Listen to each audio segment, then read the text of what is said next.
Boa noite, pessoal, tudo bem? Meu nome é Matheus, sou engenheiro da Plano Projeto Engenharia, sou formado aqui em Juiz de Fora pela Universidade Federal e já tenho 4 anos, né, desde 2017, que eu atuo no setor de elaboração de projetos, né?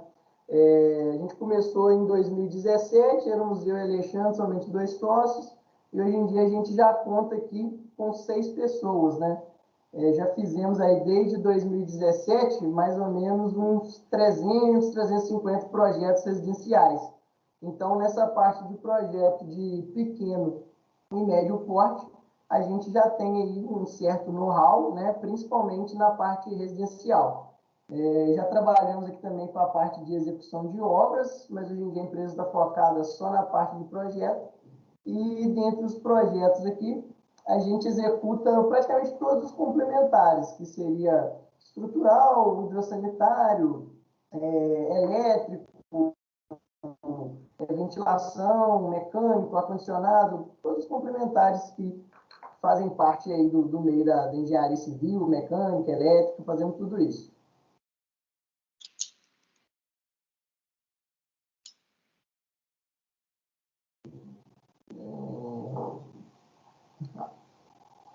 Posso compartilhar a tela aqui já, Tomás? Joia, pode sim. Pode? Beleza. Só um minutinho, então. Se tiver falhando, que parece que tem hora que está falhando um pouquinho, você me fala e... Tá, se tiver, eu acho que agora há pouco cortou um pouquinho seu áudio, mas deu para te entender. Tá. Se tiver alguma parte que cortar, eu te falo. Perfeito, então.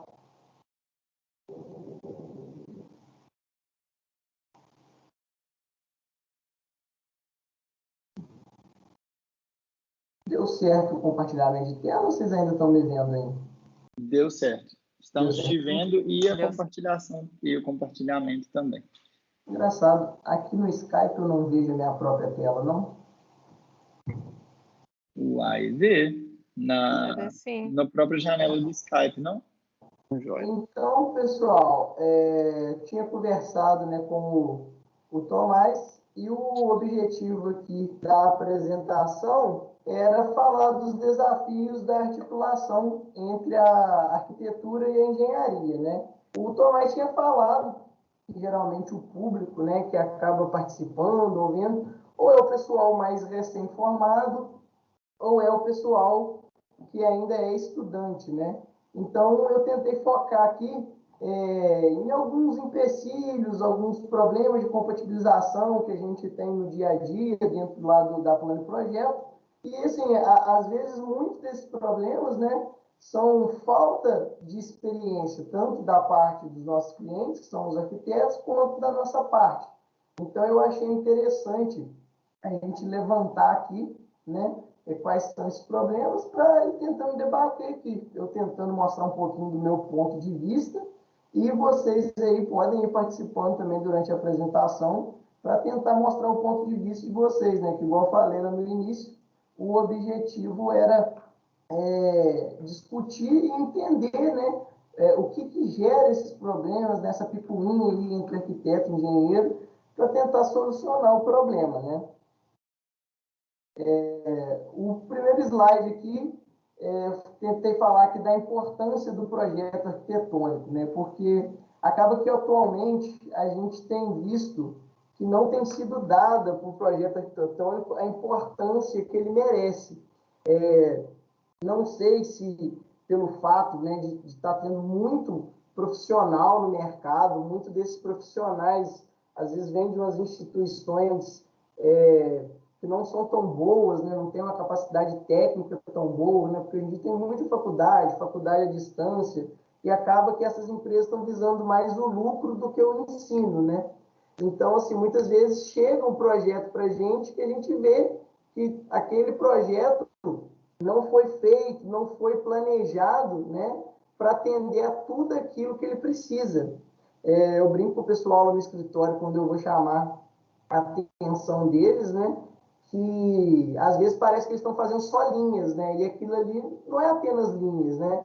Aquilo ali é o projeto da casa de alguém, do prédio de alguém, do negócio de alguém. Então a gente está trabalhando ali com o sonho da pessoa. Então, tem que ser algo muito bem planejado, muito estudado, muito analisado, pensado ali junto com o cliente, né, para ter um resultado bem bacana.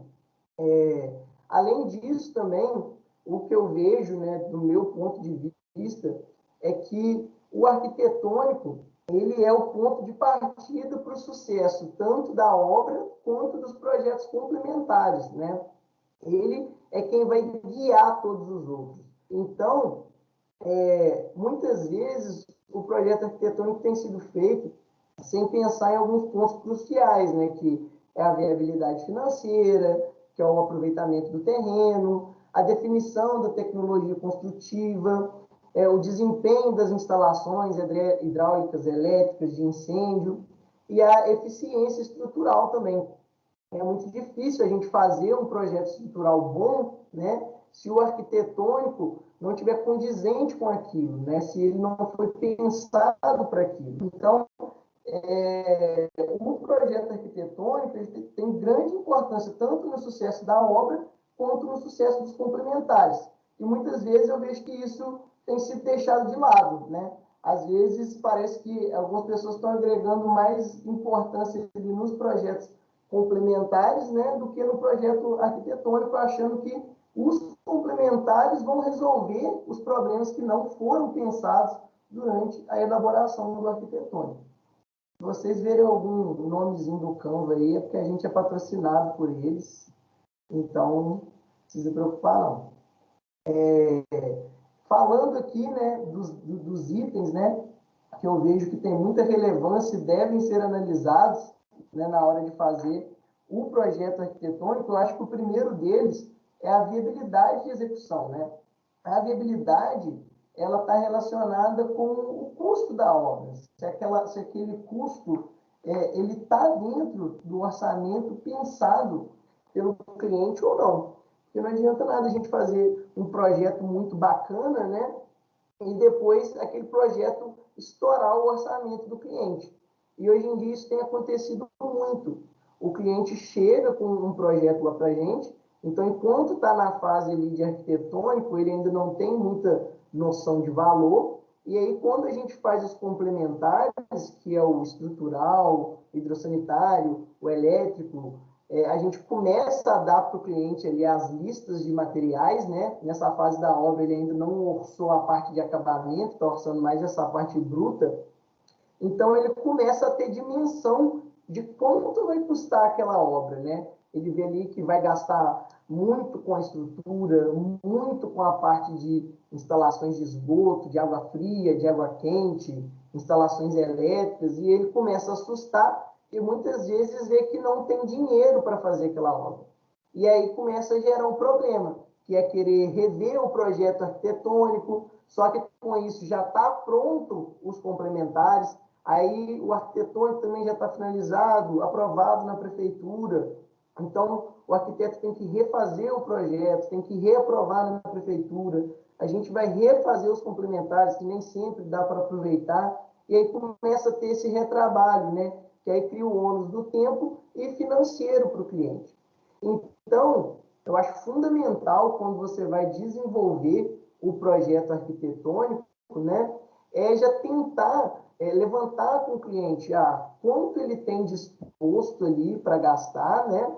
E quanto mais ou menos fica a obra dentro do plano de necessidades dele, né? Eu até botei aqui uma metodologia, né, de calcular o valor estimado da obra, que seria pelo CUB. Não sei se todos vocês conhecem, mas o CUB é o custo unitário básico da construção civil. E ele é mensurado, né, mensalmente pelo Sindicato da Construção Civil de todos os estados. Então, vocês podem ver que aí eu coloquei do Sinduscom de Minas Gerais, e o CUB é feito a partir de dados que as construtoras disponibilizam, né, para o Sinduscom, e com isso eles conseguem calcular o preço do metro quadrado. Esse valor ele é muito aproximado, mas já serve para a pessoa ter uma base, né? Por exemplo, o cliente quer fazer uma casa de 200 metros quadrados. Então, você vai lá no Sinduscom, pega a tabela atualizada, né, de acordo com o mês, e você vai pegar qual o padrão da sua obra, né? Se é um padrão baixo, se é um padrão normal, se é um padrão alto, e aí você enquadra ela dentro desses códigos, né? A gente tem aí o R1, o R1N, o R1A, que está falando aí que é a residência unifamiliar de baixo padrão, médio padrão, alto padrão. Você enquadra ali sua edificação, vai conseguir aí um valor por metro quadrado, né? Vamos dar um exemplo aí desse valor R1 do padrão normal, que é 2.143, e isso você multiplica pela área, né? Então, você tem uma área de 200 metros, sua obra vai ficar em torno de 400 mil. E com isso, você já vê se o seu cliente tem esse dinheiro disponível, né? Porque, apesar de ser aproximado, vai dar uma variação aí de 20%, 15%. Então, fica bem dentro ali do que o cliente está planejando. Só uma ressalva que no CUP não entram todos os gastos. Então, além desse valor que você calcular, ainda tem uma série de gastos extras, né, que estão citados lá, que não estão contemplados nesse valor do metro quadrado, que você ainda vai ter que estimar. Então, com isso, você já consegue ter uma estimativa e ver se o seu projeto está de acordo ou não com a verba do cliente, para não ter que lá na frente o cliente ter que rever o projeto, refazer tudo de novo, tanto com a parte da arquitetura quanto com a parte de engenharia. Um outro problema também que a gente sempre identifica, né, quando a gente recebe algum projeto, ele está relacionado com a parte da terraplenagem e implantação, né? Vou dar um exemplo aqui de Juiz de Fora. Juiz de Fora é uma cidade que tem um relevo bem característico, né, com muitos morros, né? Então, é difícil a gente encontrar um terreno plano aqui. E principalmente nesses loteamentos, que geralmente eles fazem a parte de corte e aterro e criam ali os lotes. Então, se você está numa rua ali, num talude, de um lado sempre vai ser corte, do outro lado sempre vai ser aterro, e com isso geram-se os aclives e os declives. Então, muitas vezes chega para a gente o projeto arquitetônico e não foi pensado de uma maneira eficaz a melhor posição desse projeto no terreno e qual que deve ser a contenção utilizada. E aí, o que isso gera, né? A primeira coisa, gera um problema de incompatibilidade no que se diz respeito à estrutura. Porque uma estrutura de contenção, né, que é o muro de arrimo, ela ocupa um determinado espaço. Eu até botei um exemplo aqui, né? Esse muro de arrimo aqui que eu estou passando do mouse, ele é um muro onde foi feito um corte, e o de baixo é um muro onde foi feito um aterro, né? Qual que é a diferença dos dois? A posição, né, dos apoios e da fundação desse muro. Então, quando eu faço um corte, você pode visualizar aqui que a minha fundação e os meus contrafortes, elas estão ajusante do talude. Quando eu faço um aterro, você vai perceber que a minha fundação e os meus contrafortes, eles estão a montante. Então, o que isso impacta na arquitetura, né? Pensa bem, se essa casinha aqui, ela não tivesse esse espaçamento, né, até o talude, quando isso chega na parte do desenvolvimento dos projetos complementares, a gente não consegue viabilizar o projeto, porque a gente tem ali uma fundação e uma estrutura de 1,5 m, 2 metros de profundidade, e a casa está colada no muro de arrimo. Então, a gente tem que chegar para o cliente e falar, olha, você vai ter que refazer o seu projeto arquitetônico, porque a sua casa não pode estar tão próxima da contenção. E aí cai naquele problema que você tem anteriormente. O cliente já está com pressa para construir, às vezes já aprovou o projeto dele na prefeitura, né? Vai ter que pagar uma revisão para o arquiteto muitas vezes, então começa a se criar os problemas, né? E aí também o cliente muitas vezes não quer passar por isso tudo e começa a achar formas de burlar, né, o processo padrão de realização dos projetos complementares. E aí começa a ficar algo improvisado, que não é tão legal, não é tão eficaz, começa a ficar mais caro. E aí eu acho que perde o objetivo, que é o que a gente está buscando, né, daquele projeto compatibilizado, integrado entre arquitetura e engenharia, né? Outro problema também está no posicionamento da edificação, né, no terreno. Analisar a melhor maneira, né, de posicionar a edificação, pensando onde eu vou ter aterro, onde eu vou ter corte, porque, de novo, cai no problema. Se chegou para a gente um projeto que já foi aprovado na prefeitura, já foi feito o executivo, mas aí a gente fala, poxa, se você movimentasse a sua casa 1 metro para cima ou 1 metro para baixo, você conseguiria economizar tantos mil aqui com a sua contenção, né? A gente tem essas análises de vez em quando, só que aí o projeto já está aprovado, o projeto já está pronto, né? A gente começa a criar uma indisposição como arquiteto, então isso não é muito bacana também. Então, esse é outro ponto que às vezes eu vejo que não é tão bem analisado na hora da elaboração do arquitetônico, né? Porém, tem fundamental importância, tanto na parte financeira, né? Que obras de contenção são muito caras, né? Tanto na parte prática, porque às vezes o que acontece? O cliente ele busca o arquiteto lá no início, né? E aí o cliente quer fazer algumas intervenções no terreno, e aí ele ainda não quer procurar o engenheiro e ele quer julgar para o arquiteto algumas responsabilidades que não são dele, né? E aí, por exemplo, o cara vai e fala, não, eu quero aterrar isso aqui tudo, fazer um platô para você poder fazer o projeto. Aí ele vai e cria um aterro ali de 3, 4 metros de profundidade, né? E quando esse projeto chega na nossa mão, que a gente vai dimensionar a fundação, a gente tem que ultrapassar aquele aterro para alcançar um solo firme. Então, uma casa ali de 1 ou 2 pavimentos, que ia ter uma fundação rasa, que é bem mais barata, passa a ser necessário uma fundação profunda, entendeu? Porque o cliente ali naquele primeiro momento não quis contratar o engenheiro junto com o arquiteto.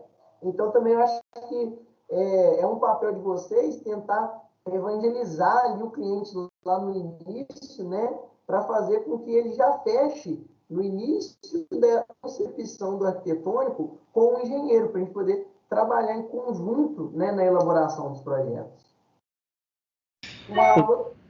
Deixa eu interromper numa coisa, porque isso é realmente uma coisa que a gente já chegou à conclusão faz tempo, assim, né? Que a gente quer um segurar na mão do outro desde o princípio, o quanto antes possível, né? A maior parte dos nossos projetos até hoje, né, eles são de pequeno, médio porte, não necessitam, por exemplo, um muro de contenção, um muro de arrimo que seja de altas proporções, mas a gente vive fazendo isso, né, em residências, em pequenos, em centros comerciais e tudo mais. E a gente meio que dá uma dimensionada ali dentro do bom senso. Exatamente por esse motivo que você está dizendo, né? Porque muitas vezes o cliente não quer, não pode, não está disposto a contratar os projetos complementares de início. E, lógico, né? Para lançar uma estrutura, a gente, com a experiência e também o bom senso, a gente vai lançando, né? Isso a gente hoje no escritório já tem uma certa autonomia, digamos assim. Mas arrimo, onde a gente poderia procurar, por exemplo, uma fonte, assim como você apresentou, né, o Sinduscom, para a gente poder lá ter uma referência de custo, como que a gente consegue meio que pré-dimensionar um muro de arrimo, por exemplo? Que a gente tem que ter como base para isso? É algo que é possível da gente pré-dimensionar, nesse caso de que a gente não tem ainda o parceiro da engenharia contratado? Então, Tomás, no caso da contenção, não tem. Porque o que acontece? Vou dar um exemplo aqui de uma viga, né, de altura de viga. Vocês, quando vocês vão fazer ali o pé direito, né, você já tem ali a basezinha de que geralmente a altura da viga é 1/10 do vão, né? Então, se o vão ali tem 5 metros, vocês já estimam a viga de 50 centímetros. Para contenção, não tem nenhuma fórmulazinha pronta para você estimar, entendeu? Porque o que acontece? Quando você vai dimensionar uma contenção, você tem que levar diversos fatores em conta, né? Você vai ter que levar em conta o tipo de solo, você vai ter que levar em conta o nível do lençol freático, você vai ter que levar em conta se no topo daquela contenção o terreno vai ser plano, se o talude continua dali para cima, se vai ter alguma carga ali em cima, né? E, além disso, tem um outro problema ainda, que todos esses dados estão relacionados com a sondagem do solo, né? Que é onde a gente consegue a informação sobre as camadas do solo, profundidade de lençol freático. Então, muitas vezes também nessa fase aí de concepção, a gente ainda não conseguiu convencer o cliente a fazer a sondagem do terreno, né? Grande parte das vezes, primeiro ele faz o arquitetônico, aí ele chega na gente, a gente orienta sobre a sondagem, né? Para aí sim ele fazer. Então, isso é muito importante também, vocês já orientarem sempre o cliente lá no início a fazer a sondagem do terreno. Porque mesmo que se vocês consigam convencer o cliente lá no início de fechar com a engenharia para a gente desenvolver tudo junto, mas ele ainda não esteja disposto a fazer a sondagem, que apesar de parecer algo óbvio, né, que é necessário, muitas pessoas se recusam a fazer, né, às vezes até inviabilizando a gente fechar um contrato, a gente não consegue também fazer uma estimativa desse muro de arrimo, entendeu? Então, essa parte aí fica complicado de vocês fazerem um pré-dimensionamento. Entendi. Só para concluir aqui, Carol, desculpa, porque pelo que você está dizendo, então, né, essas questões até do tipo de solo ou lençol freático, até no projeto do Adriano, né, que foi a primeira vez que a gente trabalhou junto, eu e você especificamente, né, a gente sabia que era um solo de brejo, então a gente sabia da necessidade da sondagem, mas pelo que você está dizendo, então, por mais que possa parecer um arrimo simples, por às vezes um fator desses, como tipo de solo ou lençol freático, a gente pode ter um grande problema, por mais que seja uma casa bem simples, né? Exatamente, exatamente. Não Tá. tem como a gente prever ali, né, sem fazer a sondagem, sem fazer o estudo do solo. Entendi. O que eu ia dizer, complementando isso, a gente tem muita dificuldade, além de convencer o cliente a já contratar o serviço de engenharia junto, algumas vezes que a gente tentou fazer isso também, alguns engenheiros, ou talvez todos, não sei, aí você vai dizer, têm dificuldade em fazer um orçamento para o cliente sem ter o arquitetônico, sem saber o que vai ser construído. E às vezes até o cliente no início do processo ele ainda não sabe o que vai ser construído, ele quer um dimensionamento, por exemplo, se for uma casa, é mais simples, ele já sabe mais ou menos o que ele quer, mas ele ainda não tem certeza se ele vai querer no futuro construir mais um andar ou fazer uma área de lazer, ou quando é um prédio, um edifício, a quantidade de apartamentos que cabe, se ele quer mais unidade de um quarto, se ele quer mais unidade de menos unidade de 3 quartos, por exemplo, porque ele também, antes de tudo, ele nem fez um estudo de viabilidade econômica, né, quando é um empreendimento. Do que vai vender, o que não quer, então ele quer saber o que cabe ali, entre aspas, para aí ele começar a fazer as contas dele. E aí tem essa questão de contratar a equipe de engenharia antes de ter o arquitetônico, né, por essa definição do que vai ser construído ali. Então, eu concordo plenamente.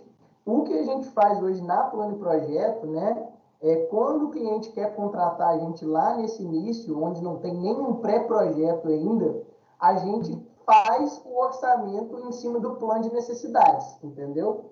Porque, igual eu falei no início, a gente já fez aí 300 a 350 residências, né? Então, a gente já consegue estimar um valor ali pela área, pelo padrão da edificação, se o terreno é aclive, se o terreno é declive, né? A gente já consegue fazer um orçamento bem assertivo. Então, a gente passa esse orçamento para o cliente, né?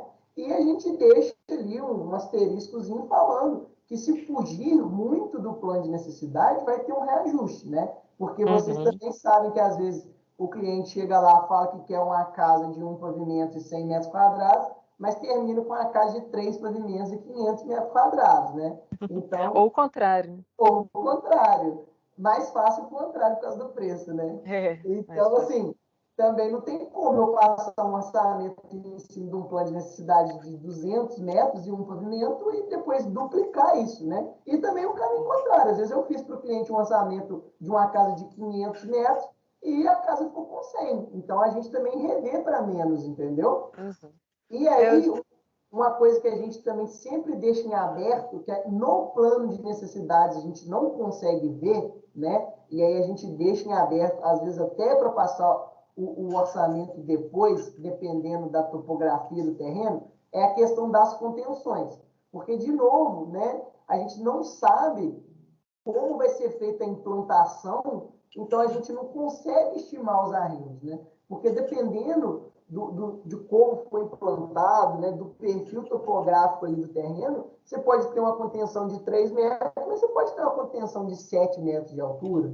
Então, Sim. isso muda muito o valor do projeto. Aí, quando a gente identifica lá no início que pode ter esse problema, a gente já deixa o cliente ciente. Mas, assim, vou te falar que 90% dos casos, quando a gente dá o orçamento lá junto com o plano de necessidade, esse orçamento não tem nenhuma alteração depois.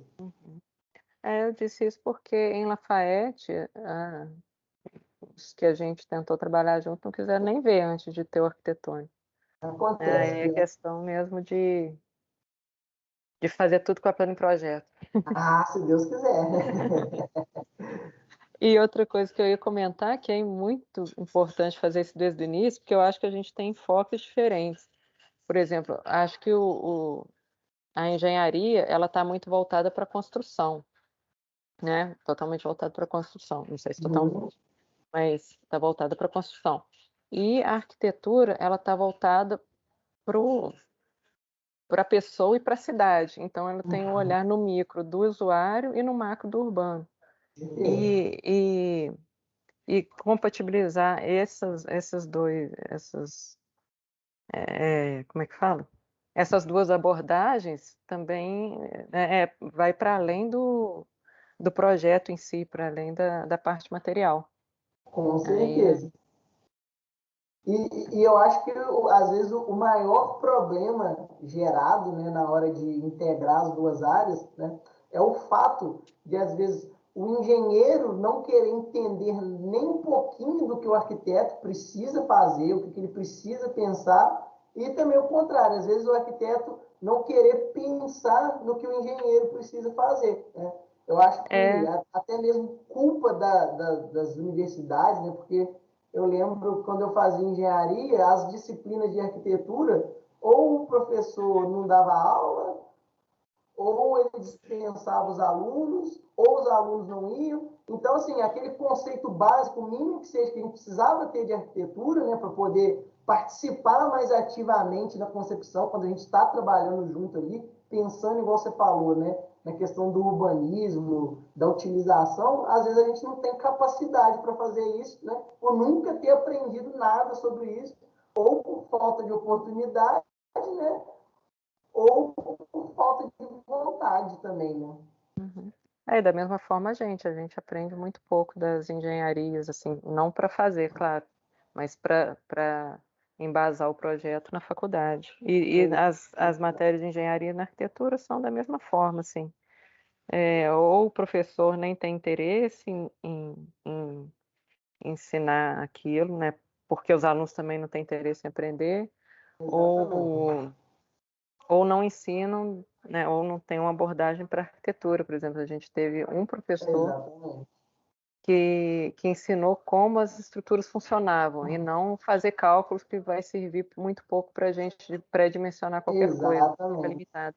Exatamente. Eu já dei aula particular de concreto armado para um rapaz da arquitetura e quando eu fui dar aula, eu cheguei lá, era dimensionamento de estrutura. Eu falei, gente, não faz sentido nenhum estar aprendendo aquilo. Eu precisava aprender aquilo mais qualitativamente do que quantitativamente, né? Igual você falou, precisa Exatamente. aprender qual que é o uso, qual que é a aplicação. E não é dimensionar, porque não vai ser o papel de vocês lá na frente. É. Bom, fizemos um parêntese enorme. Não, tranquilo. Mais alguma dúvida? Posso continuar? Não, fica à vontade, obrigada. Então, tá bom, então. Deixa eu continuar aqui. Um outro problema que eu acho que às vezes acontece, né, é o fato de, durante a elaboração do arquitetônico, não se pensar em qual vai ser a tecnologia construtiva adotada, né? Então, assim, às vezes, algumas pessoas pensam que, fiz o projeto arquitetônico, depois o engenheiro decide qual que vai ser a tecnologia, ele adapta ela para a arquitetura. Tem como fazer isso com todas? Tem. Só que nem sempre vai ser eficiente, né? Nem sempre eu vou conseguir fazer algo ali que, de certa maneira, vai ser econômico. Porque o que acontece? Vamos dar um exemplo aqui da alvenaria estrutural, né? Quando eu vou fazer um projeto que eu desejo executar ele em alvenaria estrutural, eu preciso, primeiro, definir qual que vai ser o tamanho do meu bloco, se ele vai ser um bloco de 30, se ele vai ser um bloco de 40. Os meus cômodos precisam ser modulados em cima do bloco que eu escolhi. Então, se eu escolhi o de 30, eu vou ter uma modulação. Se eu escolhi o de 40, eu vou ter outra modulação. Os vãos, né? Se eu escolher o alvenaria estrutural, eu não consigo fazer uma parede ali que o vão ocupa 80% da parede. Assim, então, eu preciso pensar qual é a tecnologia durante a concepção do projeto arquitetônico, né? Porque o que acontece? Às vezes chega para a gente lá um projeto arquitetônico, eu tenho lá um vão de 12 metros e tenho um pé direito de 3,20.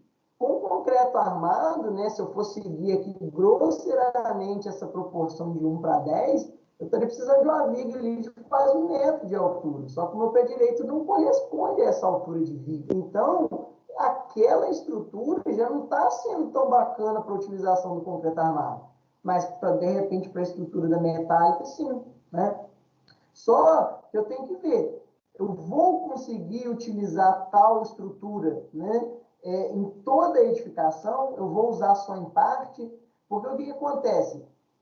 Mesclar estruturas também é algo complicado, porque aí você começa a julgar no lixo, às vezes, as vantagens de cada uma. Porque, por exemplo, eu vou usar aqui a metálica, porque é muito mais rápida, eu tenho controle tecnológico maior, né, da estrutura, porque os perfis são feitos em usina, eu vou precisar de menos profissional dentro do canteiro, né, porque eu já não vou precisar ali, se essa casa for toda em metálica no momento inicial, de pedreiro, carpinteiro, armador, né? Aí eu pego e quero mesclar. Não, parte vai ser concreto, parte vai ser metálica, parte vai ser alvenaria estrutural, tem acontecido muito isso. Então eu começo a envolver muitos tipos de profissionais diferentes. Então a velocidade que eu tinha que a estrutura metálica me fornece, eu já não vou ter mais, porque eu misturei com concreto armado. A leveza que a estrutura metálica me fornece, né, mais leve do que a estrutura de concreto armado, eu não vou ter. Então, a minha fundação continua recebendo muita carga, e aí eu já perdi a vantagem da leveza, já perdi a vantagem da velocidade. Então, isso tem que ser muito bem analisado. Eu acho que o problema maior que acontece, às vezes, ainda, é orientar o cliente da maneira errada, né? Porque, às vezes, fala assim, não, faz uma estrutura metálica que vai ser mais barato. Só que não teve uma análise de acordo com a arquitetura se vai ser mais barato mesmo, né? Como que foi quantificado aquilo? Como foi medido aquilo, né? Atualmente, o que está muito mais caro fazer uma casa em concreto armado ou estrutura metálica? O preço do aço está muito alto. Então, provavelmente, atualmente, no momento, a estrutura metálica para uma residência está saindo mais cara que o concreto armado, né? Considerando, lógico, só material, não considerando a parte de tempo, né? Porque isso a gente não consegue mensurar aqui. Então, tem que ser bem analisado. Porque muitas vezes chega lá na nossa mão, a pessoa fala que quer adotar tal estrutura, ela ainda não conversou com o cliente, ela não verificou os custos daquela estrutura, ela não verificou se encaixa, né? Então, cai naquele problema de novo. Chega o projeto na nossa mão, olha, aqui o cliente quer fazer em concreto armado, você tem um vão aqui de 12 metros, você tem um pé direito de 2,90. Não vai dar para a gente trabalhar em cima desse pé direito. A gente vai ter que mudar todo o projeto. E aí, de novo, aquela velha história. O projeto está aprovado, vai ser cobrado uma revisão, às vezes o cliente não quer pagar, cria uma indisposição entre cliente e arquiteto, cria-se uma disposição entre arquiteto e engenheiro, porque às vezes parece que a gente está querendo prejudicar a elaboração do arquitetônico. Então, isso tem que ser pensado. E, de novo, também, né, o ideal é que já esteja contratada a equipe de engenharia, né, para lá no pré-projeto se analisar, olha, não, aqui eu analisei para o projeto, eu acho que vai ser melhor fazer em concreto armado, eu acho que vai ser melhor fazer em metálico, eu acho que vai ser melhor fazer em alvenaria estrutural, né? Um outro exemplo também que a gente tem muito aqui é a questão do protendido, que às vezes chegam aqui para a gente alguns arquitetônicos, que aí a gente não está encontrando solução dentro do concreto armado, que é o que o cliente quer executar, e aí o arquiteto fala, não, isso aqui a gente vai ter que fazer protendido, foi pensado para fazer um protendido, que vence maiores vãos, a estrutura é mais esbelta. Só que, e o preço disso? O cliente está preparado para esse preço? Tem equipe na cidade, né, para desenvolver essa estrutura de concreto protendido? Então, tudo isso tem que ser pensado, né? Por exemplo, para eu fazer uma estrutura de alvenaria estrutural em Piraúba, né, que é do lado aqui de Juiz de Fora, já é complicado, porque nenhuma loja de material de construção lá fornece bloco estrutural. Então, tudo isso tem que ser analisado antes de se fazer o projeto arquitetônico, ou durante, né, de preferência, bem lá no início.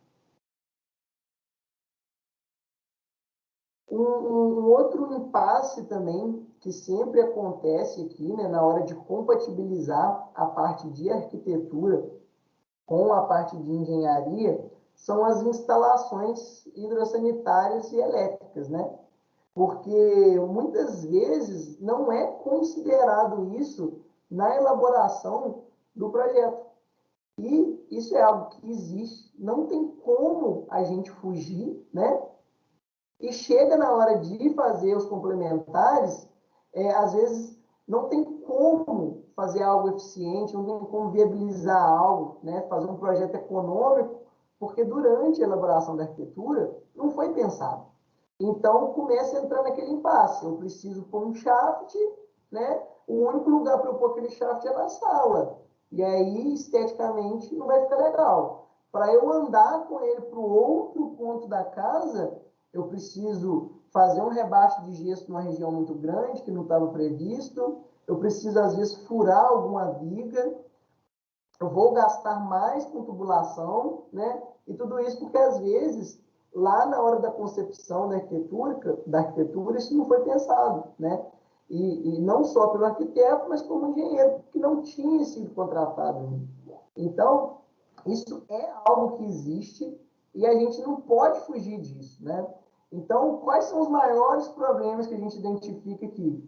Questão de shaft, né? Nunca é pensado, né, praticamente, onde vão descer as colunas pluviais, onde vão descer as colunas de esgoto, e são coisas que ocupam espaço, né? Se você for pegar um banheiro aqui, padrão, que tem aí 1,30 por 2,70, se você fizer um shaft com essa proporção, é algo que ocupa muito espaço, né? Às vezes, esteticamente, não fica legal. E, de repente, dentro daquele projeto que você planejou, na hora que eu coloco um shaft, já fica prejudicado até o uso daquele espaço.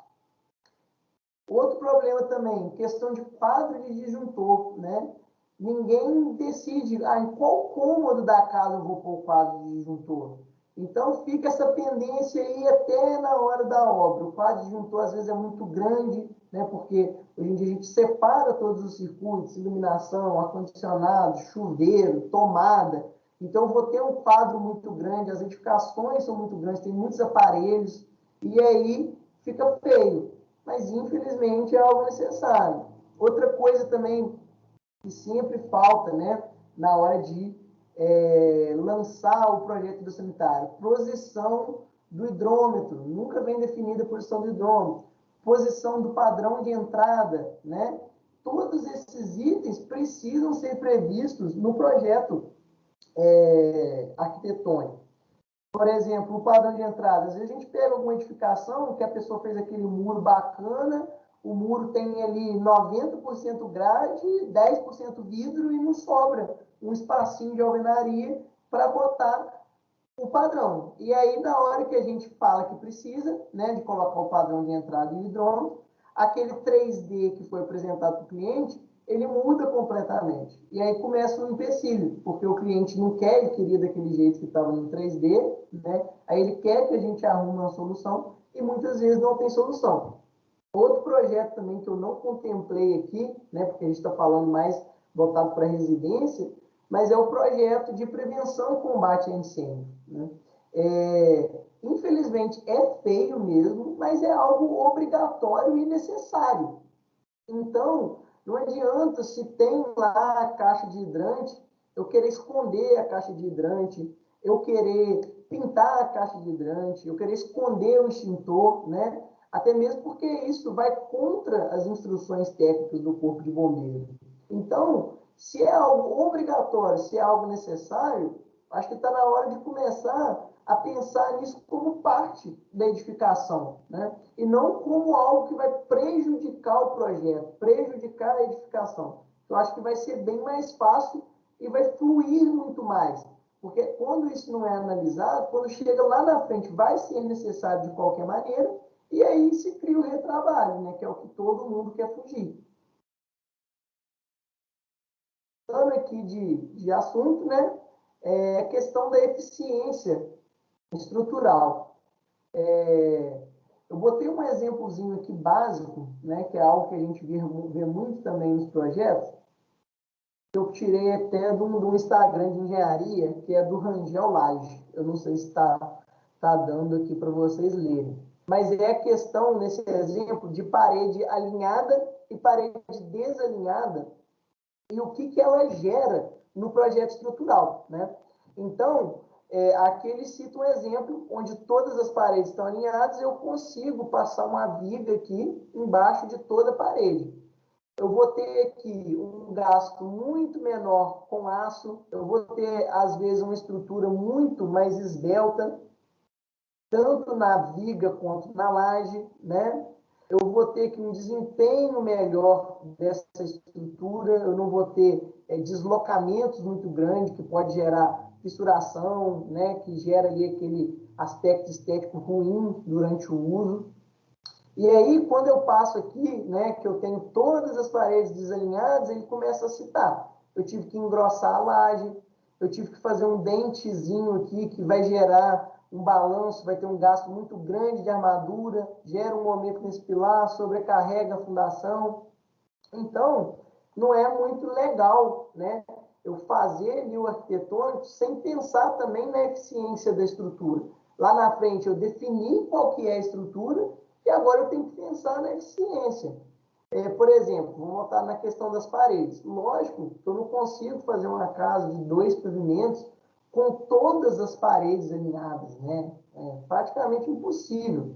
Só que também eu não posso fazer todas as paredes desalinhadas. Muitas vezes acontece isso. Chega um projeto arquitetônico para a gente que o pavimento térreo não tem nenhuma parede alinhada com o segundo pavimento. Então, eu não consigo ter ali uma posição para eu passar um pilar nos 2 pavimentos. Eu não consigo ter um local para eu passar uma tubulação de água fria. Eu não consigo ter um local para traçar uma plumada de elétrica. E aí isso começa a encarecer o projeto. E quando a gente apresenta o projeto estrutural para o cliente, ele fala, nossa, mas esse projeto está muito sobrecarregado, tem muito aço, a estrutura está muito robusta, né? Na minha casa antiga eu tinha os mesmos vãos de 4 ou 5 metros. E eu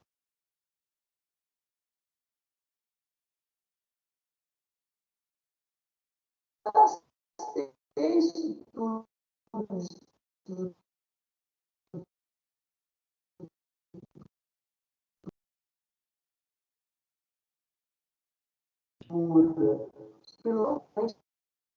mais aberto, e aí Matheus, cria tá esse travando problema. Então aí Oi. seu microfone, desculpa te interromper.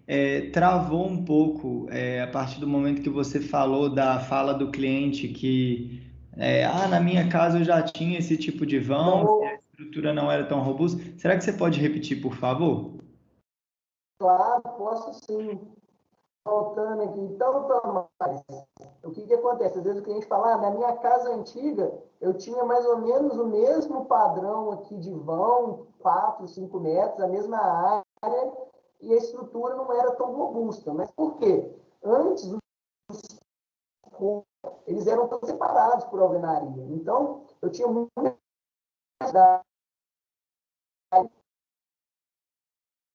lá. Então, isso deixa a estrutura mais eficiente.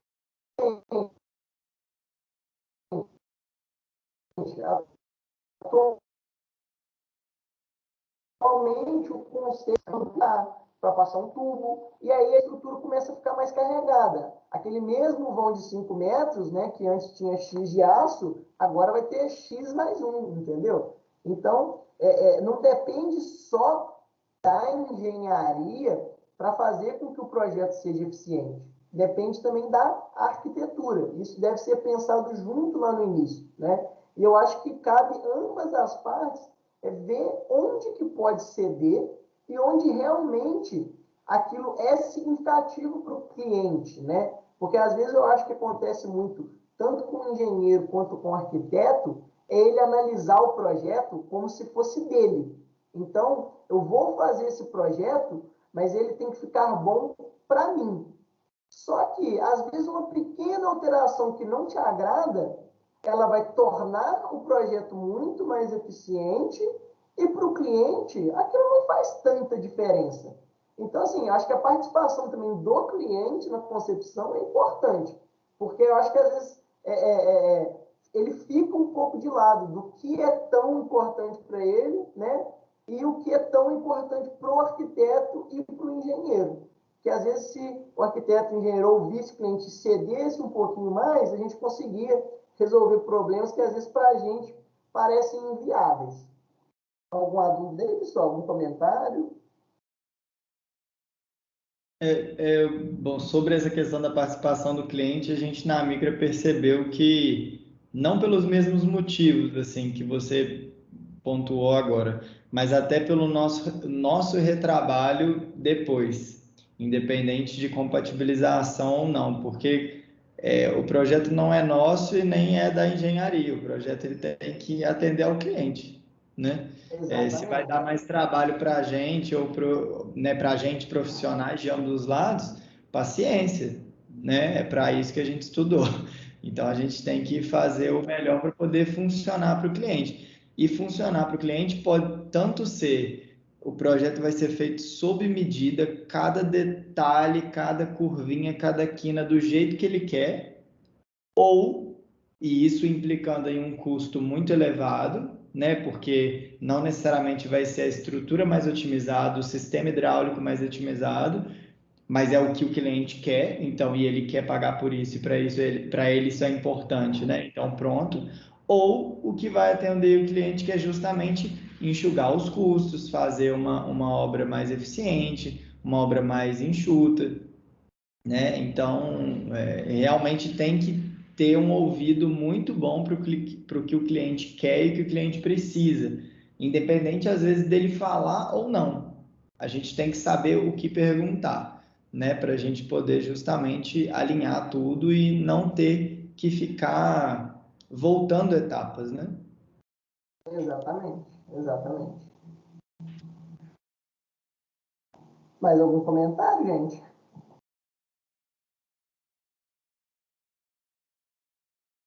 E é isso aí, Marcos. Pode continuar.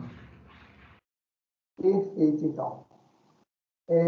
Uma outra coisa, né? Até fiz uma brincadeirinha aqui. Quem vem primeiro, se é o arquitetônico ou os complementares, porque nos últimos tempos a gente tem tido esse problema no escritório, né?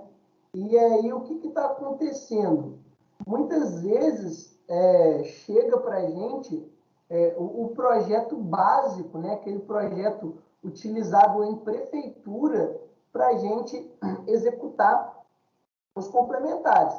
Tem vezes que nem chega o projeto básico, chega ali a planta baixa somente, não tem nenhuma planta de situação ou locação, né? E quando a gente vai solicitar um pré-executivo, pelo menos, para a gente conseguir fazer algo mais preciso, né? Aí a gente tem um retorno que vai se esperar fazer os projetos complementares para finalizar o projeto arquitetônico, né, para fazer aquele executivo. Só que, assim, fica faltando muita informação para a gente. Né? Não tem como a gente ficar perguntando o tempo todo para o arquiteto, aqui o que você pensou, aqui o que você pensou. Então, acaba que o serviço não fica legal. Né? Assim, eu vou dar o meu ponto de vista aqui, né?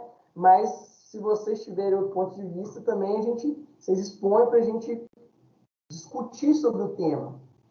Eu acho, né, que o ideal, como a gente está falando, é ser feito integrado, né, para durante a concepção da arquitetura, né, já ter sido pensada a estrutura, já ter sido pensada as instalações hidráulicas, já ter sido pensada a implantação, mas quando isso vai para a elaboração dos complementares de fato, é necessário ter pelo menos um pré-executivo, né?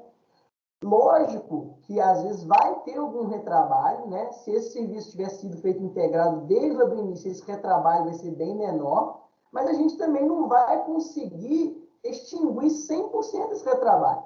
Então, eu acho que o profissional ele tem que estar ciente que quando vai para a elaboração dos complementares, tem chance de ter um retrabalho. E às vezes parece óbvio, cria-se um problema, né? Que a pessoa querer que os complementares estejam 100% prontos para ela fazer o executivo, para ela definir algumas coisas que a gente precisa para fazer os complementares, né? Um outro problema também que tem acontecido muito, né, é às vezes a pessoa faz um modelo 3D, faz a arquitetura, manda aquilo para a gente, só que um não está compatível com o outro, né? Então, a gente está usando aqueles dois projetos como base, só que eles estão diferentes. Ou, se não, também manda para a gente só o 3D e quer que a gente tire todas as informações do 3D. Né? Está evoluindo muito essa parte de 3D. O Revit, né, o BIM, está vindo com tudo aí. Mas, infelizmente, hoje em dia, o CAD ainda é muito presente na nossa realidade, né? Muitos softwares que a gente usa aqui para dimensionamento, a gente tem que entrar com a matriz dele da arquitetura em DWG, em DXF, né? Então, assim, chegou aquele projeto para a gente ali em 3D, não veio nada em CAD. De quem é a responsabilidade de fazer a ponta baixa, fazer os cortes, fazer a ponte de cobertura, fazer a fachada? Né? Essa responsabilidade, ela é do engenheiro, ela é do arquiteto, entendeu? Então, a gente tem tido muito esse problema no escritório, que é chegar para a gente um projeto muito básico, né, sem definições, e às vezes, né, a gente faz em cima daquilo, na hora que o arquiteto vai fazer o executivo, ele percebe, né, que não vai dar para fazer aquilo. E aí os complementares já estão prontos. Porque muitas vezes, né, vou falar aqui pelos complementares, que a gente identifica um erro fazendo uma edição, né, montando uma prancha, né, a gente vai ali analisar se algo encaixa, se está batendo nos pavimentos e não está. Então, o cara identifica isso porque a gente fez em cima do projeto básico, só que aí os complementares já estão prontos. E aí aquilo volta para a gente, né, a gente vai ter que refazer os complementares e a gente vai cobrar um aditivo do cliente. E aí, de novo, entramos nessa questão do retrabalho, né, da despesa extra, que causa outro impasse entre o arquiteto, entre o cliente e entre o engenheiro. O que vocês acham aí dessa questão? Nossa, a gente tem problemas grandes com isso também.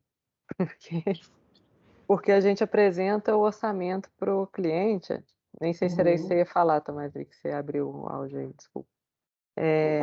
A gente passa com o executivo completo. E aí a pessoa sai cortando, ela acha que aquilo é desnecessário, ela não quer fazer, aí o cliente não quer fazer o executivo. E aí a gente fica preso nesse projeto básico, que é exatamente o projeto de prefeitura. O cliente só quer fazer o projeto de prefeitura, que é isso que ele tem que fazer, né, para ter aprovação. E aí ele fecha o projeto só disso. E a gente fala, a gente põe até no orçamento, no contrato, a gente põe isso para todo lado. Só tem jeito de fazer a gente nem coloca os complementares, mas a gente pode até começar a fazer isso. Não tem como fazer orçamentos e a construção sem ter o executivo completo, enfim, mas aí a pessoa quer reduzir custo de projeto e não fecha essa parte. Por outro lado, quando a gente estava fazendo um projeto completo por um preço que as pessoas pagavam, a gente estava ganhando menos de R$ 15 a hora, R$ 10 a hora, ficou inviável. Uhum. Então, a gente chegou nesse impasse e, infelizmente, às vezes a gente entrega só até o projeto legal, porque a pessoa não quer pagar o projeto completo e a gente também não quer mais trabalhar R$ 10 a hora. Sim, com certeza. Realmente, eu creio que esse seja um problema, né? Igual a gente tem problemas na parte dos complementares, né? Igual com o estrutural que eu mencionei, que às vezes o cliente não quer fazer uma sondagem, né? E a gente precisa daquela informação para fazer o projeto estrutural, né? Para fazer algo seguro, para fazer algo eficiente, né? Então, realmente é complicado. Eu acho que cabe a gente, né, tentar educar cada vez mais o cliente com essa questão, né? Mostrar para ele os problemas que vão acarretar para ele se ele não fizer esse executivo, né? Os profissionais vão precisar disso lá na frente e dependendo da situação a gente até fala, não, olha, infelizmente o seu projeto tem uma complexidade tão grande que se eu fizer só um projeto básico que não vai para frente, então eu não vou fechar. Lá no escritório, dependendo da situação, a gente às vezes prefere perder o cliente do que aceitar certas coisas que eles querem, né? Porque, igual a gente mencionou agora atrás, a gente tem que ouvir o cliente, né? Deixar ele se posicionar, deixar ele falar o que ele quer, só que também a gente tem que mostrar para ele o que é certo, o que é errado, o que pode, o que não pode, né? Porque senão vira bagunça o negócio também. Então, assim, eu concordo plenamente que é difícil, né? Mas eu acho que, já que tem esse problema, tentar falar isso para o cliente e tentar deixar isso registrado em contrato, orçamento, e-mail, porque lá na frente, na hora que der o problema, se une ali o arquiteto com o engenheiro e fala, olha, você foi orientado lá no início que você precisava desse executivo, a gente tem tudo registrado, né? Porque quando não se registra, às vezes a pessoa falou algo lá atrás, chega lá na frente, ela fala que não compreendeu, né? Às vezes acontece mesmo da pessoa não compreender, mas às vezes ela compreende, né? Igual você falou, quer economizar, e lá na frente, na hora que ela necessita, ela dá de desentendido. Então, ter isso tudo formalizado, eu acho algo bacana, porque lá na frente, se ele falar que não entendeu, aquilo está ali por escrito e ele vai parecer incoerente, né? Então é mais difícil de acontecer isso. É por isso que a gente resolveu começar a colocar esse tipo de coisa desde o orçamento, né, desde a proposta inicial até o contrato. Eu acho assim, ideal. Hoje em dia também, a sondagem, que é um grande problema que a gente tem, né? A gente, desde o orçamento, já manda. É exigido que o cliente entregue o relatório do boletim de sondagem. Sem isso, a gente não faz o projeto. Inclusive a gente coloca também que muita gente não sabe ou não quer, né, até cliente grande, a gente já teve assim, grande, eu digo, de projetos grandes, já teve uma resistência quanto a isso de ter que fazer os projetos complementares, desde o estrutural que a própria prefeitura exige, até a sondagem de terreno. Exatamente. Então as pessoas têm muita resistência, não acredita que precisa daquilo, acho que a gente está exagerando. Exatamente. Infelizmente acontece, né? Eu queria apontar uma outra questão, que é isso que a Carol falou do início, né? Quando a gente ainda não fechou o executivo. Mas quando a gente fecha o executivo, né? A gente faz os desenhos de pontos hidrossanitários, ar-condicionado e elétricos, né? Bem como luminotécnica. Então, a nossa experiência é justamente isso, né, Matheus, que você falou, de ter um pré-executivo, né, um rascunho, vamos dizer assim, né, desses primeiros desenhos de sistemas, para poder mandar para a equipe de engenharia e aí depois a gente continua fazendo os outros, do tipo detalhamento de bancadas e marmoraria, de revestimento, de esquadrias, enfim, outras coisas que, tendo já o estrutural pronto, que é muitas vezes uma coisa, é o primeiro a ser feito e às vezes uma coisa, como a Carol falou, né, a própria prefeitura exige, então uma etapa que já tem que ter sido cumprida na hora do executivo, a gente vai fazendo essas coisas. E aí chega no final, às vezes por uma questão muito besta, assim.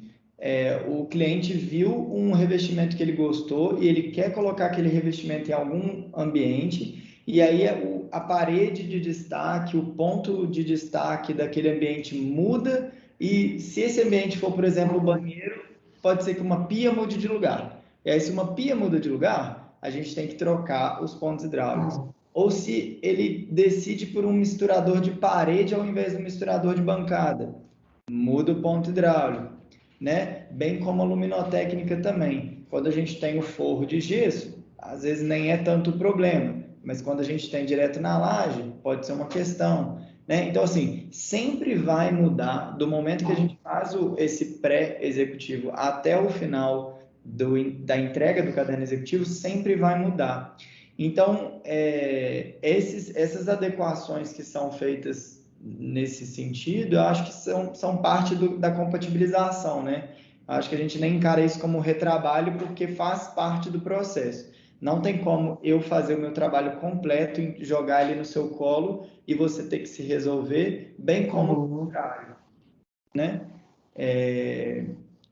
Então, só falando em voz alta isso que você já tinha falado, mas eu tenho uma pergunta nesse sentido que é: quando a gente entrega para vocês esse pré-executivo, digamos assim, vocês já conseguem fazer também um pré-projeto hidráulico, um pré-projeto elétrico, ou vocês já têm que fazer aquilo na exatidão de entrega? Então, eu vou falar como que funciona aqui no nosso escritório, né? Porque eu não sei se todos os escritórios trabalham dessa maneira, né? Quando chega para a gente o pré-executivo, né? A primeira coisa que a gente tenta desenvolver ali é o estrutural, que acaba que é aquele que tem mais impacto em cima da arquitetura. Então, a gente desenvolve o estrutural e, grande parte das vezes, a gente tenta desenvolver em paralelo os complementares. Aí entra nessa questão que você falou, né? Às vezes já vem o pré-executivo com a definição dos pontos, porque às vezes eu acho que ocorre uma confusão, que o projeto elétrico e o hidrossanitário, ele está muito mais relacionado com o cálculo e dimensionamento das instalações, né, do que a posição no que diz respeito ao uso do dia a dia, né, o conforto que aquilo vai dar para o usuário, a praticidade. Aí, quando já chega para a gente pré-definir das posições, é muito mais fácil do que quando chega só um layout sem definição e nós temos que definir, né? Só entrando um pouquinho nisso que você falou do retrabalho. Porque, às vezes, o que acontece? Não vem para a gente ali essa definição de ponto, a gente faz o hidrossanitário, o elétrico, e aí, quando chega para o arquiteto lá na frente, ele não gosta daqueles pontos que foram definidos, né? Mas a gente só definiu eles, muitas vezes erroneamente, porque a gente não sabe qual que é a ideia ali, né, daquele layout, da utilização, como que é o plano do cliente ali, que isso é passado para o arquiteto, e aí quer se mudar tudo. E com isso a gente tem que cobrar do cliente um novo projeto, porque assim, não é algo tão pontual igual você mencionou, né? No que diz respeito ali à mudança de uma pia, a mudança de um misturador, a mudança de um chuveiro, que é algo muito mais fácil. A gente sabe que faz parte, lógico, né? Não tem como acertar 100% e é totalmente compreensível, né? Voltando para a questão desse pré-projeto hidrossanitário, o que a gente faz? Terminamos de lançar o estrutural ali para mandar para o cliente, a gente começa a lançar o hidrossanitário. Até mesmo porque o hidrossanitário ele depende ali do estrutural, né? Para a gente fazer essa compatibilização, não ter nenhum cano furando viga, né, passando dentro de um pilar. Então, a gente precisa estar ali com aquele pré-projeto estrutural para começar a hidrossanitária. A gente tenta mandar para o arquiteto, né, a posição dos shafts. Porque o que acontece? Quando eu tenho uma casa de 2 pavimentos, eu vou precisar de shafts ali, tanto para a parte das colunas pluviais, quanto para a parte das colunas de esgoto. Então, a gente manda para ele a posição dos shafts e o traçado dessas tubulações. Porque a tubulação de água, né, 90% das vezes, ela vai ficar totalmente embutida ali dentro da alvenaria. Ela não vai ter nenhum prejuízo para a arquitetura. Então, o que a gente manda do hidrossanitário, geralmente, é o traçado, né, quando necessário, que vai ficar aparente ou prejudicar a estética, da parte pluvial e parte de esgoto. Outra coisa também que a gente sempre manda, se não vier definido, né, a posição do hidrômetro, né, e reservatórios. Lógico, tem uma posição no reservatório que sempre vai ser mais favorável para o projeto hidrossanitário. Mas, às vezes, já foi feita uma arquitetura, né, onde foi pensado que o castelo da caixa d'água ali ia compor a fachada, então a gente evita ao máximo mudar isso, porque hoje em dia já tem tecnologias que a gente consegue resolver o problema de pressão, por exemplo, usando um pressurizador, né? Mas se não tivesse sido definido isso, aí a gente manda ali também para o arquiteto posição de hidrômetro, posição de reservatório exterior, reservatório de reuso, cisterna, esse tipo de coisa. Em relação ao elétrico, o elétrico ele tem uma interferência ainda menor na arquitetura, né? Porque a gente consegue muitas vezes embutir tudo sem precisar de um shaft ou algo do tipo. O que a gente manda para o cliente, caso não esteja definido ainda, é a posição do padrão de entrada e a posição do quadro de disjuntores, né? Para ver se vai ser aprovado pelo arquiteto ou não. Entendi, entendi. Porque o que a gente costuma mandar enquanto pré-executivo? A gente manda mais ou menos o mesmo material, mais ou menos não, a gente manda o mesmo material que vai ser entregue depois, porém com menos definições. Por exemplo, a gente coloca onde vai ter ponto de água quente, onde vai ter ponto de água quente fria, a gente manda todos os ralos, a gente manda todas as posições de bacia, de chuveiro, né? Todos esses pontos. Mas isso seria o que a gente chamaria, por exemplo, de pré-executivo. E depois, para o executivo, a gente vai fazer definições que não dizem nenhum respeito ao complementar, do tipo acabamento do chuveiro, cor da bacia, tereré, tereré, né, que não interfere no trabalho de vocês, mas que muitas vezes depois, aqueles motivos que eu falei para você, pode às vezes mudar de posição ou mudar um modelo de uma torneira que era de bancada para parede, esse tipo de coisa. Mas então, com esse material em mãos, né, de locação de ponto, altura dos pontos, tubulação se é de água quente, fria, isso vocês conseguem fazer o trabalho de vocês sem ter o retrabalho depois. Perfeitamente. Já é totalmente suficiente só o envio ali da alocação dos pontos. Não precisa de mais detalhamento nenhum, entendeu? Igual, por exemplo, não precisa nem da questão das alturas, né? Porque já é praticamente tudo padronizado, né? A altura de um ponto de saída de água da pia, da ducha, do vaso, do chuveiro. Então, isso nem precisa vir, a não ser que você queira fugir do convencional, né? Por exemplo, o meu chuveiro, ele não vai ficar 2,10 de altura, ele vai ficar 2,50. Ou se não, quero mudar a posição da torneira, quero mudar a posição da ducha, eu vou sair do convencional. Aí sim precisa especificar para a gente.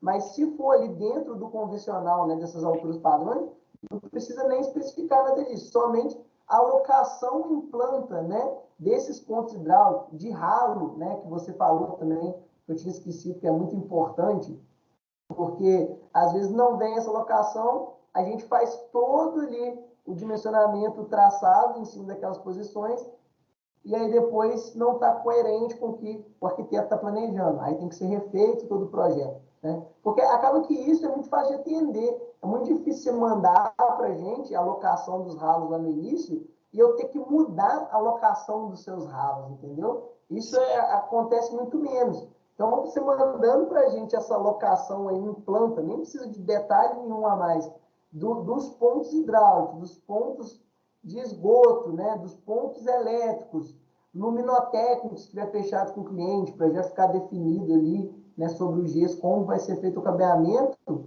já é suficiente.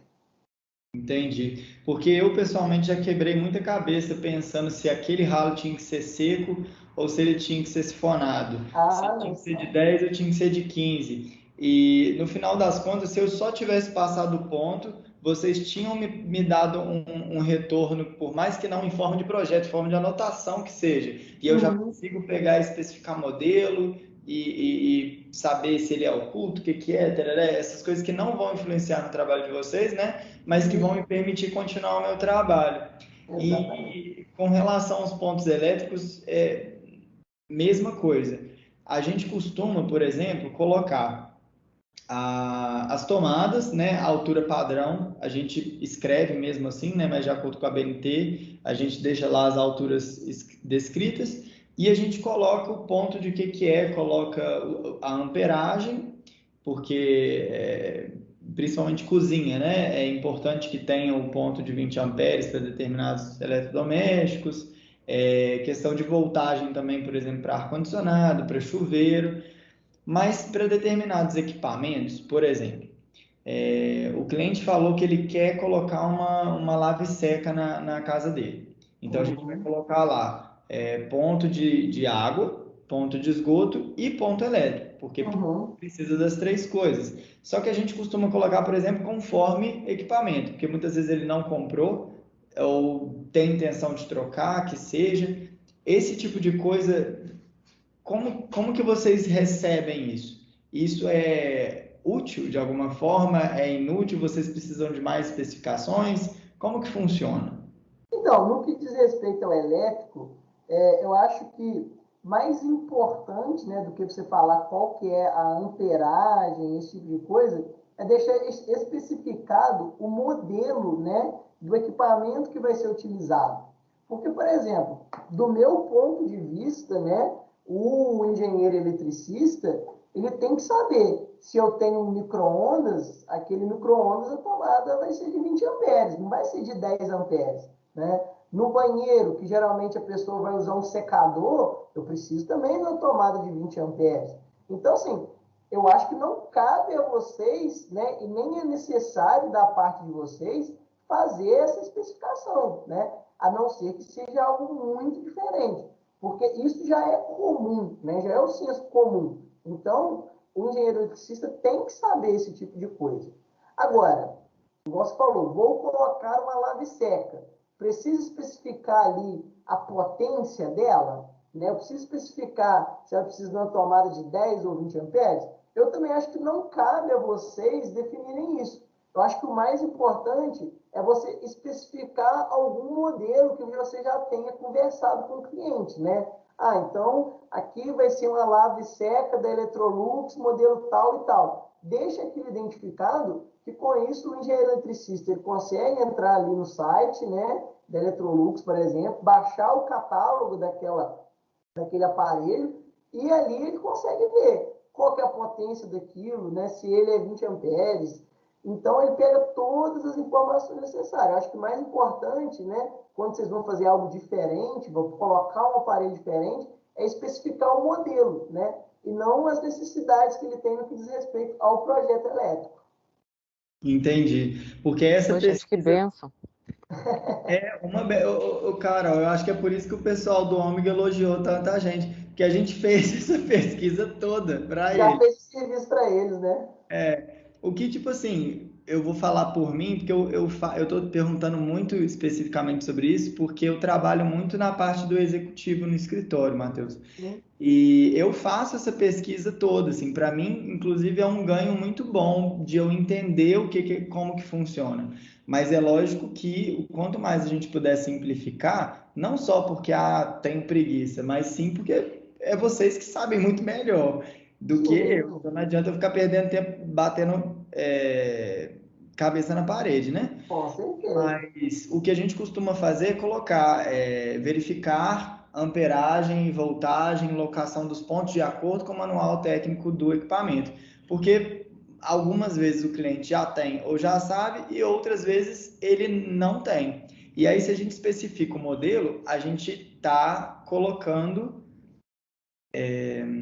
a gente está assumindo essa responsabilidade, né? Uhum. De que depois o cliente vai falar, mas minha lave seca queimou porque você colocou uma tomada 220, Matheus. Aí você vai falar assim, não, mas espera aí, estava aqui especificado que era isso. E aí eu vou virar para o cliente e falar assim, mas lembra que você tinha falado que queria comprar uma 220? Aí eu falo assim, pois é, mudei de ideia. E aí no final das contas é um quiprocó, um sururu danado. Eu concordo, só que assim, eu acho que cada vez mais, né, cabe a gente deixar claro para o arquiteto, para o cliente, o que, que é responsabilidade do arquiteto, o que, que é responsabilidade do engenheiro de projeto, o que é responsabilidade do engenheiro de obra e o que é responsabilidade do cliente, né? Uhum. Porque, igual você falou, você conversou com o cliente lá no início, foi definido isso, você especificou no projeto. Ah, vamos supor que o engenheiro eletricista dele não olhou, ou senão ele não contratou o engenheiro eletricista e fez errado, né? Aquilo ali já deixou de ser responsabilidade sua. Porque, assim, eu acho que diferente de outras áreas, né, na arquitetura e na engenharia, ainda não está tão claro para os clientes, né, que quem às vezes está fazendo o projeto não está ali responsável pela execução, ou vice-versa, quem fez a execução não está responsável pelo projeto. Lógico, né, que se você pegou um projeto para executar e aquilo ali está totalmente errado, você como profissional, né, habilitado, você tem que ter capacidade técnica de analisar aqui e falar, olha, eu não posso executar isso, que está errado, né? E da mesma forma, gente, se você está acompanhando uma obra, né? Você fechou com o cliente um acompanhamento, você chegou lá na obra, você tem que ter capacidade técnica para analisar o que está sendo executado, né? Para você dar um feedback, dar um retorno, olha, isso aqui está errado, isso aqui não pode ser feito dessa maneira, está fora da norma, né? Não está seguindo o projeto. Só que tem que deixar claro para o cliente que são profissionais diferentes, né? E muitas vezes, né, não sei na área de vocês, mas principalmente na nossa, o cliente contrata a gente para fazer o projeto, mas a parte de acompanhamento, de gerenciamento da obra, ele fecha com outro profissional, né? Então, às vezes lá na frente dá um problema proveniente da obra, né, igual isso que você mencionou, e ele quer julgar a culpa no projeto, mas no projeto está certo, não está errado. Então a gente tem que cada vez mais tentar mostrar para o cliente, explicitar para o cliente essa diferença. Uhum. É. Joia. Obrigado, Matheus. Eu acho que eu perguntei, você esclareceu bem o que eu queria saber. Obrigado. Perfeito. Mais alguma coisa, pessoal? Eu quero fazer uma pergunta. Claro, fica à vontade. Existe algum tipo de serviço, não sei se a Plano Projeto tem esse serviço, mas assim, no mundo da engenharia existe a possibilidade de a gente, como arquiteto, contratar uma espécie de consultoria enquanto está fazendo o projeto, porque isso às vezes é uma demanda que eu tenho demais, sabe? De tipo assim, estou aqui planejando uma coisa e eu tenho esse hábito de já ficar surtada com as questões da engenharia, da execução, só que por falta de conhecimento técnico, de experiência em obra e também por não ser, né, exatamente a minha área, eu fico lotada de dúvidas e às vezes o projeto nem consegue muito ir para frente porque eu fico agarrada nessas questões, sabe? E eu fico querendo, nossa, eu queria muito um engenheiro para fazer só uma consultoria aqui comigo, sabe? Tipo, me dar um norte nas questões que estão muito agarradas. Existe esse serviço? Porque eu acho que se existir, eu vou ser a primeira a contratar, assim. Então, Queria só comentar que o nome original desse Microtalks era Socorro Engenheiro, pela mesma demanda. Tá? legal. Gostei mais do Socorro Engenheiro. Tô brincando, tô brincando. Mas, assim, esse serviço em específico, eu nunca fiz. A A gente já fez outros tipos de consultoria, né, para arquitetos. Às vezes, o cliente já tinha fechado ali com o arquiteto para auxiliar ele na escolha do terreno, né, para o cliente comprar o terreno. Então, o arquiteto vinha, contratava a gente para analisar ali do ponto de vista estrutural, o que seria melhor, se ele optasse por um terreno em aclive, um terreno em declive, dentro do plano de necessidades do cliente, entendeu? Outra coisa também, às vezes o cliente quer demolir algo em um projeto de reforma, então ele paga a gente essa consultoria para saber se pode demolir aquela parede, ou até mesmo um elemento estrutural, quero demolir, mas quero planejar aqui um reforço, né?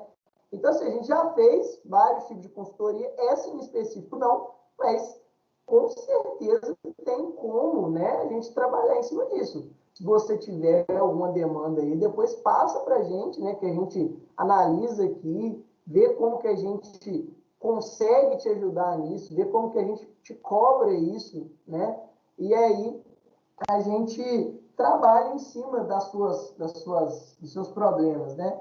A gente tinha até feito um post aí um tempo atrás, né, sobre algumas consultorias gratuitas para os arquitetos, né, porque acaba que grande parte dos arquitetos que trabalham com a gente, né, quando indicam a gente, é só depois que o arquitetônico está pronto. Só que aqueles arquitetos já são nossos clientes de muito tempo. Eles estão sempre indicando a gente, né? Então, a gente quer abrir portas para essas pessoas que são nossos parceiros, mesmo quando ele não tem ali o apoio do cliente de contratar a equipe de engenharia lá no início, deles poderem estar fazendo contato com a gente para poder tirar esse tipo de dúvida, entendeu? Porque acontece muito. Tem escritório de arquitetura que só fecha com a gente, né? Mas o cliente não fecha lá no início, e aí ele manda lá no final o projeto pronto para a gente poder voltar. Olha, isso aqui não pode, isso aqui não pode, isso aqui não pode. Mas ele podia ter mandado ali para a gente no início. Vai ter casos que não vai fechar com a gente? Vai, mas paciência, né? Um ajudando o outro. Acaba que é uma contrapartida que a gente consegue dar para os nossos parceiros. Porque hoje em dia, os escritórios de arquitetura nos indicam, né, quando eles têm confiança no nosso trabalho, mas a gente não consegue indicar vocês para nada, porque não existe mais, hoje em dia, a situação que o cliente vai procurar o engenheiro antes do arquiteto para fazer um projeto, né? Isso aí, acho que já teve um momento em que isso acontecia, mas agora não acontece mais. Então, os nossos clientes vêm por meio dos escritórios parceiros. E aí, então, em contrapartida, a gente tenta dar esse suporte técnico. Certo, certo. Eu já tinha até comentado com a Marina também que é bom saber, assim, né, de engenheiros parceiros que podem dar esse socorro e que compreendem, assim, a noção total, né, do que é o processo de projeto, assim, tanto arquitetônico até a execução. Mas é bom saber também que vocês têm essa disposição, assim, né? Pode deixar que eu vou procurar vocês em breve, provavelmente. Procura sim, estamos de portas abertas lá. Joia. Obrigada. Imagina. Mais alguma coisa, gente?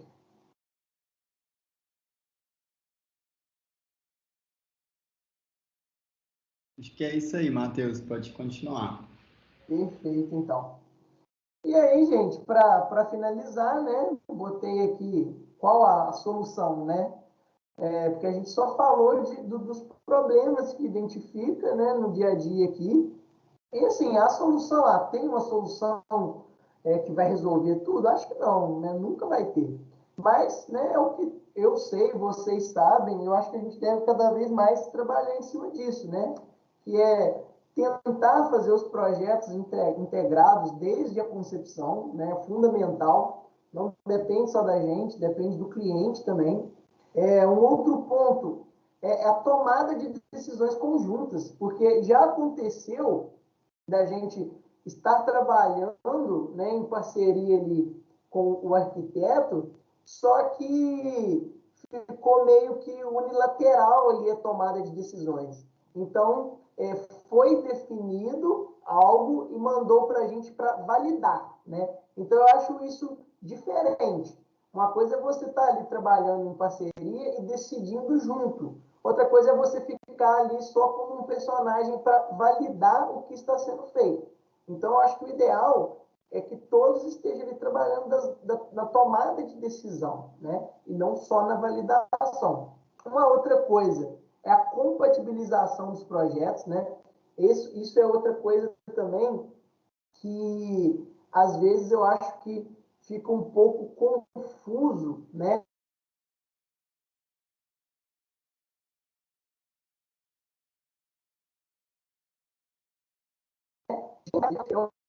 Engenheiro quanto pelo arquiteto, né? Porque às vezes no nosso orçamento lá está falando que a gente faz a compatibilização. A gente faz. Vocês enviam para a gente o arquitetônico, a gente faz o projeto estrutural, a gente faz o hidrossanitário, faz o elétrico, né? A gente tenta compatibilizar aquilo tudo, lança a estrutura, devolve ali para o arquiteto as plantas de forma, né? A dimensão, as dimensões da estrutura, de pilar, viga, laje, manda também o modelo 3D, mas aí quando volta, o arquiteto vai ter que fazer essa compatibilização também, né? Porque às vezes pode ter algum erro de interpretação, às vezes eu achei que algo era de uma maneira e não era, pode ter, né, algum erro de projeto. Às vezes eu fiz aquilo ali e deixei passar algo, um pilar que não podia estar no lugar porque tem uma báscula. Então, a compatibilização ela é feita em mais de uma etapa, né? Vocês mandaram, eu compatibilizei aqui com os complementares, devolvi para vocês, vocês vão compatibilizar novamente com a arquitetura. Se teve problema, se teve alteração, volta para a gente. Então, esse jogo de vai e vem. Não é só eu fiz a compatibilização e aí você fala, não, o Matheus fez a compatibilização, então ok, é isso aí. Ou senão eu te mando, você faz a compatibilização e eu não estou nem aí também não. O Tomás falou que está certo, está certo. Só que às vezes no final não está, né? Todos nós somos passíveis de erro. Então, a compatibilização tem que ser feita por ambas as partes. Outra coisa também, né, que eu acho que muita gente não aceita, mas a elaboração de projetos é um processo interativo, né? Não tem como se fazer aquele projeto ali no início e falar, olha, esse projeto está pronto, vai ser inalterável, né? Não vai ter mais nada. Tudo que precisar fazer agora eu vou te cobrar, ou senão eu não vou fazer porque eu não gosto de retrabalho, né? Isso não é real. Então, vocês mandaram para a gente o arquitetônico, lançamos ali o estrutural, muitas vezes vai ter que refazer alguma parte, né? Ou senão, mandamos para vocês o estrutural. Vocês falaram, olha, Matheus, dessa forma não me atende, eu vou ter que refazer. Então, o processo é interativo, vai fazendo várias vezes, né? Até chegar num ponto comum que vai atender cliente, que vai atender arquiteto, que vai atender engenheiro, né?